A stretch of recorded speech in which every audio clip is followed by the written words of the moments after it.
Évangile de Jésus-Christ selon saint Marc, chapitre 8. Jésus guérit un aveugle à Bethsaïda. Pierre affirme Jésus est le Messie. Jésus part avec ses disciples vers les villages voisins de Césarée de Philippe. Sur le chemin, il demande à ses disciples « Pour les gens, qui suis-je » Les disciples lui répondent « Les uns disent que tu es Jean-Baptiste, d'autres disent que tu es Élie, d'autres encore disent que tu es l'un des prophètes. » Jésus leur demande « Mais vous, qu'est-ce que vous dites? Qui suis-je » Pierre lui répond « Tu es le Messie. » Alors Jésus leur commande sévèrement « Ne dites rien à personne. » Jésus annonce qu'il va mourir et se relever de la mort. Ensuite, Jésus commence à enseigner ceci à ses disciples. Il faut que le Fils de l'homme souffre beaucoup. Les anciens, les chefs des prêtres et les maîtres de la loi ne voudront pas de lui. Ils le feront mourir. Et 3 jours après, il se relèvera de la mort. Il leur dit cela très clairement. Alors Pierre prend Jésus à part et il se met à lui faire des reproches. Jésus retourne, il regarde ses disciples et il fait des reproches à Pierre. Il lui dit « Va-t'en, passe derrière moi, Satan. Tu ne penses pas comme Dieu, mais comme les hommes. » Les disciples doivent être prêts à donner leur vie comme Jésus. Ensuite, Jésus appelle la foule avec ses disciples et il leur dit « Si quelqu'un veut venir avec moi, il ne doit plus penser à lui-même, il doit porter sa croix et me suivre. En effet, celui qui veut sauver sa vie la perdra, mais celui qui perdra sa vie à cause de moi et de la bonne nouvelle, il la sauvera. Si une personne gagne toutes les richesses du monde, mais si elle perd sa vie, à quoi cela lui sert-il? Qu'est-ce qu'on peut payer en échange de la vie? Les gens d'aujourd'hui sont pécheurs et infidèles à Dieu. Si quelqu'un a honte de moi et de mes pensées, si quelqu'un a honte de moi et de mes paroles au milieu de ces gens-là, alors moi, le Fils de l'homme, j'aurai honte de lui quand je viendrai avec les anges saints dans la gloire de mon Père.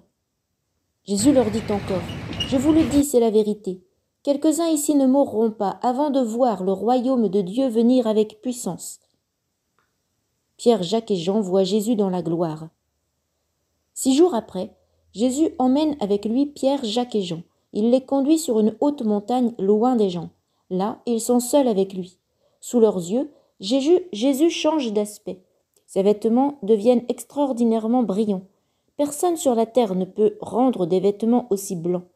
Les 3 disciples voient aussi Élie et Moïse, qui parlent avec Jésus.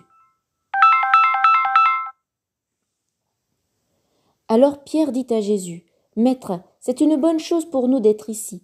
Nous allons faire 3 abris, un pour toi, un pour Moïse et un pour Élie. » En effet, Pierre ne sait quoi dire.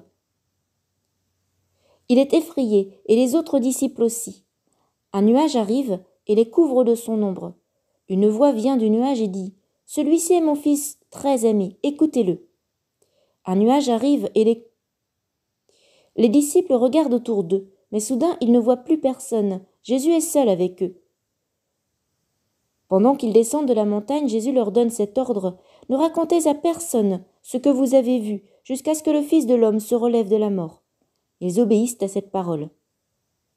Mais ils se demandent entre eux, qu'est-ce que cela veut dire, se relever de la mort?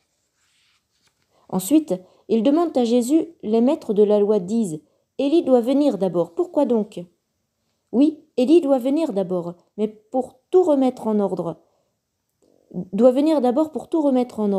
Mais dans les livres saints, on lit aussi, le Fils de l'homme doit beaucoup souffrir, et on le méprisera, pourquoi donc?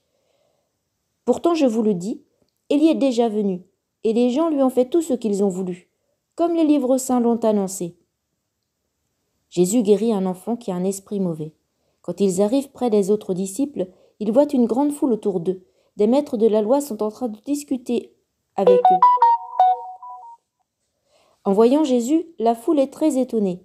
Tout de suite, les gens courent vers lui pour le saluer. Jésus demande à ses disciples, « De quoi est-ce que vous discutez avec eux ?»